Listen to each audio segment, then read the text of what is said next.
nigga. I got 1, 2, 3, 4.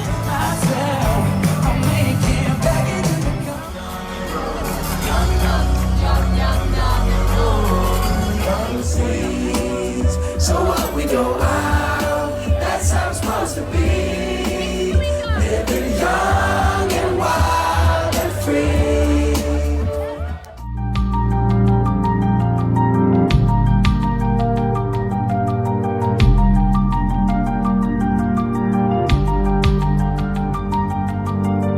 Cool stories on Snapchat and Instagram. Friends telling you about their recent travels, concerts, and festivals they've been at. All that surrounds us in our set shaded with social media everyday life. Today, right before the end of the finals and start of summer holidays, the feeling of anxiety and even jealousy may be especially acute with all your friends around starting to post the highlights of their holidays. So today, I'm going to talk about the fear of missing out, or as we all have come to know it, FOMO. When we think about FOMO, we think about some new notion that appeared in the 21st century and is haunting us more and more. But in fact, FOMO has always been around. It has its roots in the very origin of the human beings. It is inherent to all highly socialized creatures. Even Romans experienced FOMO. For instance, Marcus Tullius Cicero was so afraid of missing out that during his visits to various cities of the empire, in the absence of Facebook, he arranged for the letters to be sent from the capital to cover everything, from the political changes to much more interesting juicy gossips and scandals. But what is the main cause of FOMO? And what can we do about it? Let us first take a look at the findings of Harvard Grant Study.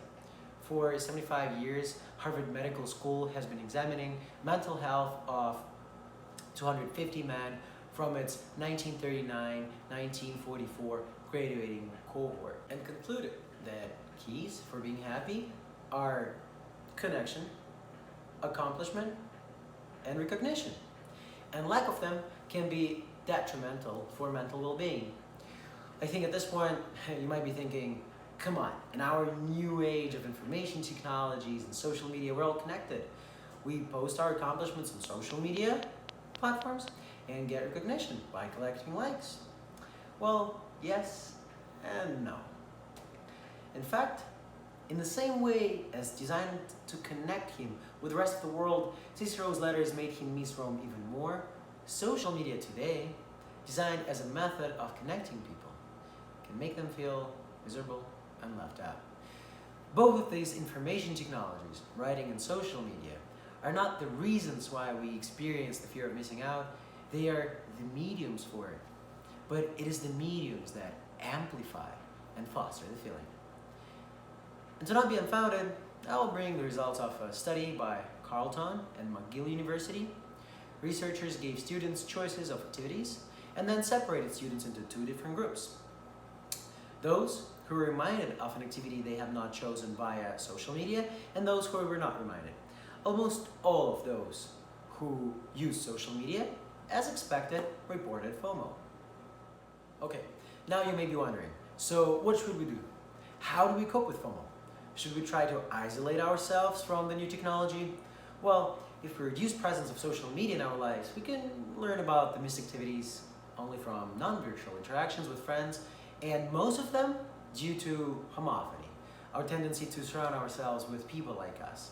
Most of them share same interests and are likely to go to the same places and the same events as we do. At the end of the day, trying to avoid technologies is almost a natural, intrinsic to humans' approach to coping with progress. This is especially the case with information technologies. Even a famous apologist of ancient Greek democratic idea, Plato, channeling his non-writer mentor Socrates, believed that the new at the time technology, writing, was spreading false wisdom and created the society of people who only seem to know many things, but for the most part are ignorant. However, looking back at the last couple of millennia, we see that it is writing that we owe most of our knowledge to and served the basis for progress. Social media, in its turn, has countless potential of connecting the world and making our lives easier. So, well, let's exclude nihilism from the list of possible options of coping with FOMO. Let's instead focus on a more moderate approach, adjusting our social media usage by identifying the right social activities and avoiding those that can potentially bring about FOMO. So where do we start? First, we need to think about the social media platforms as the tools to create social capital, or simply speaking, social connections. These connections, according to Kirill Iaroshenko, are usually composed of strong ties and weak ties. Strong ties are the most important ones. They provide us with emotional and physical resources and the insights into what it's like to be a person not like you. While weak ties do a similar thing, but in lower capacity, and also require less emotional and time investment per connection. However, when there are so many of them, it is easy to find yourself in the midst of information overload.